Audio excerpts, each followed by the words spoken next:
Watch.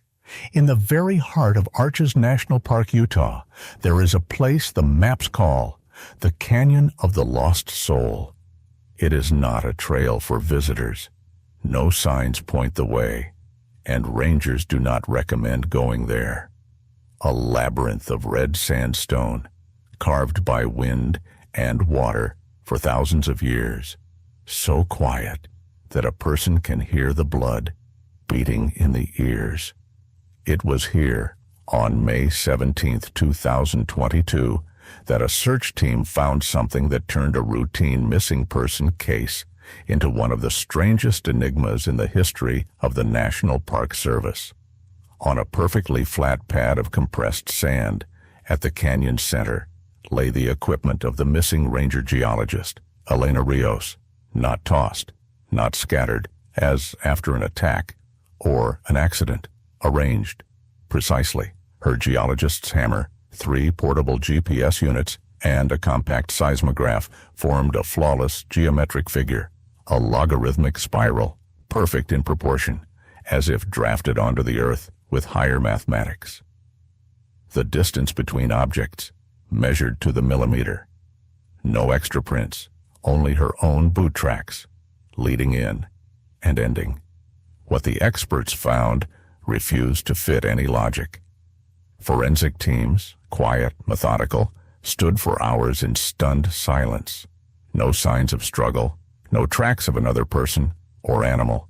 The air stood still and dry. But the most chilling detail was not what they saw. It was what they heard. From the canyon walls themselves seemed to come a low-frequency hum, barely audible, more felt in bone than heard by ear. When an agent tried to record it on a field audio device, came the second shock. On the file, only crushing silence.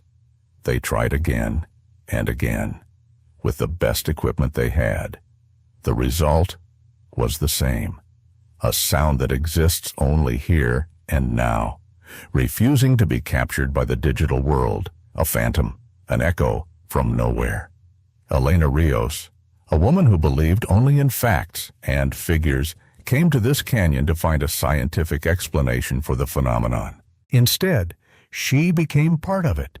She left behind perfect geometry in the middle of the desert and a sound that cannot be recorded. This is where the true mystery begins.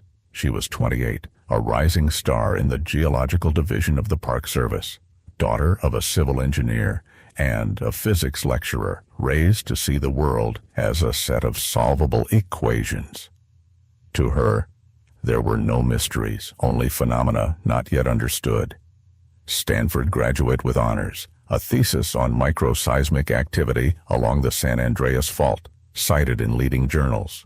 Short dark hair, a piercing analytic gaze, a habit of writing everything in her field journal, neat, almost calligraphic lines. Colleagues respected her for her mind and her devotion to the work, and a little feared her straight talk. She had no patience for superstition when old rangers told stories about mountain spirits or strange lights in the desert. Elena would smile politely, already composing a rational cause.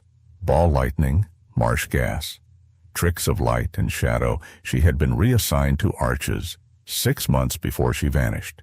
For her, it was the next deliberate step forward. Her superiors gave her an ambitious mandate: build a new, higher-resolution seismic map of the park, which had begun to show strange, low-level geological activity. For Elena, Arches was a colossal open-air laboratory. She could spend hours alone in the canyons, collecting samples, taking measurements, feeling like a first explorer with a stopwatch. Her bond with this land was purely scientific. Where others saw the sunset blazing over Delicate Arch, she saw the slow erosion of Navajo sandstone, sculpted over millions of years.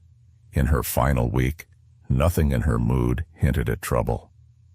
She was absorbed, energized, eager for the discoveries ahead.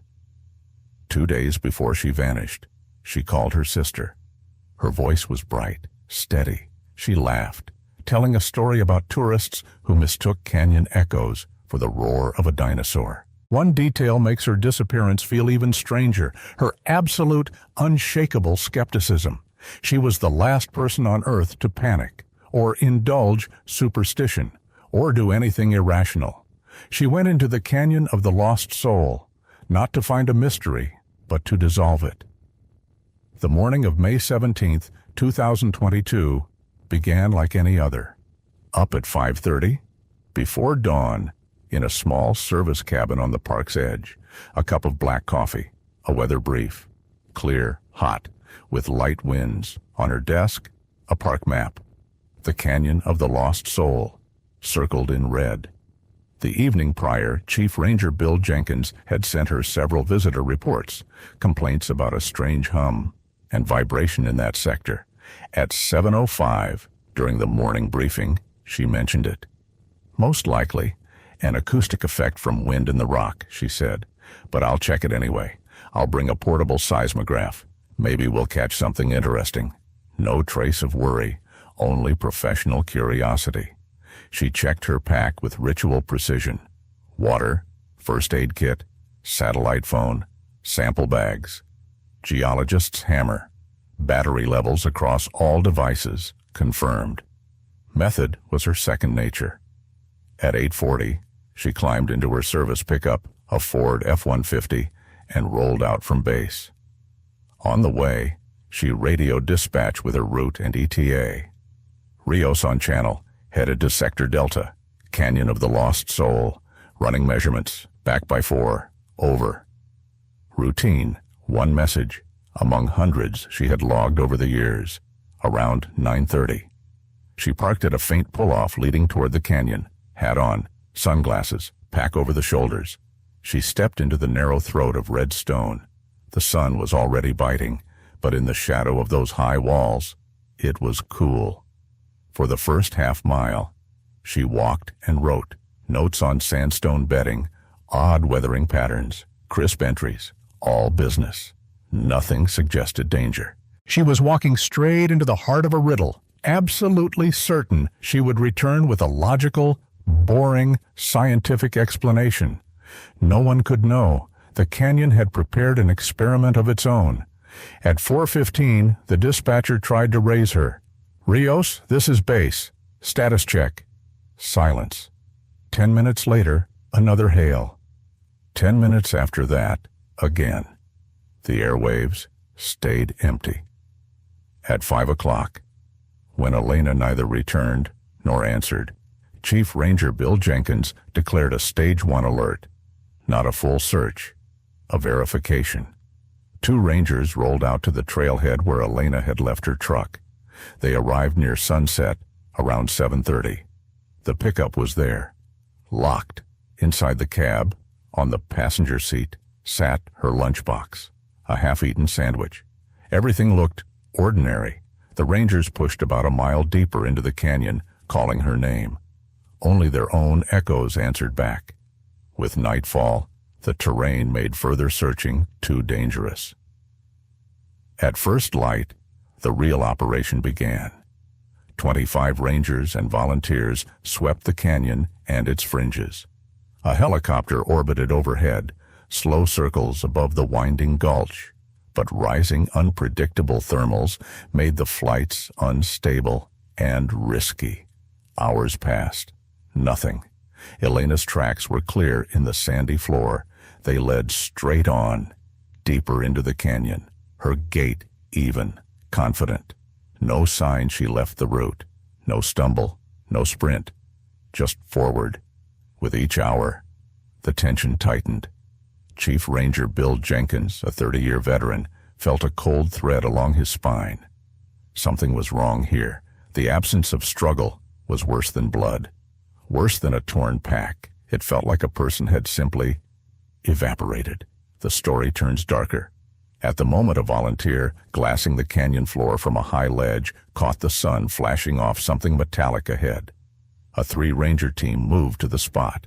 After about 20 minutes along the canyon bed, they stepped onto a broad, perfectly flat expanse and stopped, staring. Before them lay the scene that would later enter restricted reports. Elena's geologist's hammer, driven upright into the ground, at center. Around it, at measured, exact intervals, her GPS units. Farther out, the portable seismograph. Together, a mathematically flawless spiral. So unreal. The lead ranger went down on a knee to check if it was painted. It wasn't. These were real objects, placed with inhuman precision. That's when they heard it. The hum, low, all-pervading, as if breathed by the stone itself. One ranger, young, named Kevin, raised his phone on instinct. Hit record. Base, we've got her gear. There's a very strange sound here. I'm recording now. He spoke for several minutes, describing everything in view. Back at base, they played the file. Kevin's voice was clear. The background was absolute, dead silence. No hum, no vibration, nothing. The next discovery changed the course of the investigation. A few yards from the spiral, on a flat slab of rock, lay Elena's field journal, open to the last written page. The rangers knew her hand. Neat, precise. The early lines were routine, rock temperature readings, moisture levels. A preliminary spectral note on the sandstone. Then, at the bottom of the page, everything shifted. Numbers and terms stopped. In their place, a drawing. A complex spiral, perfectly matching the pattern on the ground, where her instruments had been laid. Beneath the drawing, in a hand that was not hers, shaky, ragged, unlike Elena's confident script, were 3 words: "It does not stop." Nothing else was found in the canyon. No pack, no satellite phone, no tracks leading away. Her boot prints reached the pad and ended as if she took one last step and dissolved into the hot, dry air of Utah. That detail turned everything on its head, from a missing person search to a confrontation with the inexplicable. The case was pulled from Park Service jurisdiction and handed straight to federal investigators. Agents from the Violent Crimes Unit locked down the canyon for 2 weeks, running the most exhaustive sweep they could. They worked 3 primary theories. Each of them broke against the facts. Theory 1, abduction or homicide. The standard starting point, but impossible here. No foreign footprints, no shell casings, no other blood. And no offender would spend precious time arranging a victim's instruments into a mathematically perfect spiral. No motive, no enemy. Elena's finances, clean. This line, quietly shelved within 48 hours. Theory 2, sudden psychosis and self-harm, alone. Heat struck, perhaps influenced by infrasound, low frequencies known to trigger dread and panic. Elena could have placed her gear and walked into the desert to die of dehydration. Plausible, until it wasn't. A posthumous psychological profile built from records, family interviews, and colleagues found no hint of instability. She was a model of balance, and intensive searches, dogs, handlers, thermal imaging, across a 10-mile radius found no body. Theory 3, an accident, the simplest answer, and the one that explained nothing. Elena was a seasoned professional. The site where her gear was found was flat and safe. Even a fall into a crack wouldn't account for a perfect spiral on the ground or the final page in her journal. The investigation hit a wall. Agents interviewed everyone in the park that day. They pulled satellite imagery. They chased rumors of secret testing grounds and classified experiments. The truth proved worse than speculation. There was no truth to hold, no thread to pull. The file went dark. Tagged Disappearance under unexplained circumstances. 3 years passed. Elena Rios was declared dead. Active investigation ended. On paper. The case remains open. The Canyon of the Lost Soul disappeared from official brochures. Rangers received an unwritten order: never patrol that sector alone. They say the hum can still be heard on certain days. When the wind comes down from the north, it has slipped into local folklore, a fireside story for campers, told in low voices, with eyes on the dark beyond the flames.